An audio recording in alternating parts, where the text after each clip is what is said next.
Hello guys, എല്ലാവർക്കും പുതിയൊരു വീഡിയോയിലേക്ക് സ്വാഗതം.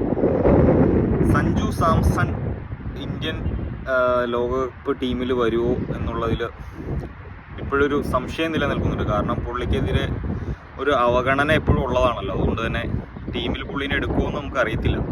ഋഷഭ് പന്ത് ആണെങ്കിൽ എപ്പോഴും അവരെടുക്കുന്ന ഒരാളാണ്. അപ്പോൾ എൻ്റെ ഒരു അഭിപ്രായത്തിൽ ഇപ്പോൾ കീപ്പർ സ്ഥാനത്തേക്ക് രാഹുൽ, സാംസൺ, പന്ത് ഈ 3 പേരും മികച്ച രീതിയിൽ തന്നെ പെർഫോം ചെയ്യുന്നുണ്ട്.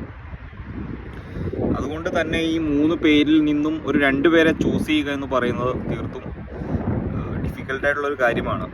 അപ്പം നോക്കുന്ന സ്ഥിതിക്ക് ഋഷഭ് പന്ത് നമ്മൾ എടുത്തു നോക്കുവാണെങ്കിൽ ബാക്കി 2 ബാറ്റ്സ്മാൻമാരായ സാംസണെയും രാഹുലിൻ്റെയും എടുത്തു വരുമ്പോൾ ഒരു ക്ലാസിൻ്റെ കാര്യത്തിലാണെങ്കിലും ബാറ്റിംഗ് ടെക്നിക്കിൻ്റെ കാര്യത്തിലാണെങ്കിലും ഋഷഭ് പന്ത് ഇവരോട് പിടിച്ചിരിക്കാൻ പറ്റിയ ഒരു ബാറ്റ്സ്മാൻ അല്ല. പക്ഷേ ഋഷഭ് പന്തിനെ വേറിട്ട് നിർത്തുന്ന ഒരു കാര്യം എന്ന് പറഞ്ഞാൽ ഒരു ഇച്ചിരി ലോവർ ഓർഡർ ബാറ്റിംഗ് ഓർഡറിൽ ഋഷഭ് പന്തിന് ബാറ്റ് ചെയ്യാൻ കഴിയും ഈ 2 പേരെക്കാളും എന്നുള്ളതും ആ ഒരു ഓർഡറിലാണ് ഇന്ത്യക്ക് ഒരു ബാറ്റ്സ്മാൻ്റെ ഒരു പോരായ്മ, ഒരു വിടവുള്ളതും എന്ന് മുൻനിർത്തിയാണ് ഋഷഭ് പന്തിന് അവിടെ ഒരു അവസരം കിട്ടുന്നത്. കാരണം ഇപ്പം സഞ്ജു സാംസൺ ആണെങ്കിലും 2 ഡൗൺ ആണ് ഇറങ്ങുന്നത്.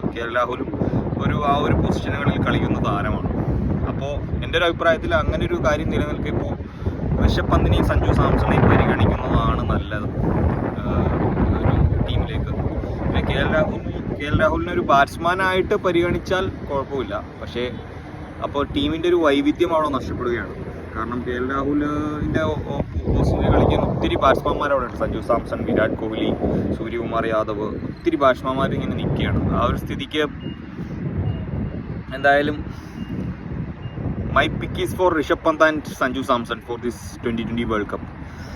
കാരണം സഞ്ജുവിന് ഇതുവരെ നമ്മൾ അങ്ങനെ ഒത്തിരി അവസരമൊന്നും കൊടുത്തിട്ടില്ല. അതുപോലെ നല്ല ഫോമിലാണ്. 2020 ഫോർമാറ്റിന് പറ്റിയ ഒരു ബാറ്റ്സ്മാനാണ്. സ്ട്രൈക്ക് റേറ്റ് നല്ല രീതിയിൽ ഉയർത്തി കളിക്കുന്ന ഒരു ബാറ്റ്സ്മാനാണ്. ഋഷഭ് പന്ത് ആണെങ്കിലും സ്ട്രൈക്ക് റേറ്റിൻ്റെ കാര്യത്തിൽ ഒരു വെടിക്കെട്ട് ബാറ്റ്സ്മാൻ നമുക്ക് ആവശ്യമാണ് ആ ഒരു 3 ഡൗണിലൊക്കെ കളിക്കാൻ വേണ്ടിയിട്ട്. അപ്പോൾ ഋഷഭ് പന്ത് തന്നെയാണ് എന്തുകൊണ്ടും കെ എൽ രാഹുലിനേക്കാളും മികച്ചൊരു ഓപ്ഷൻ.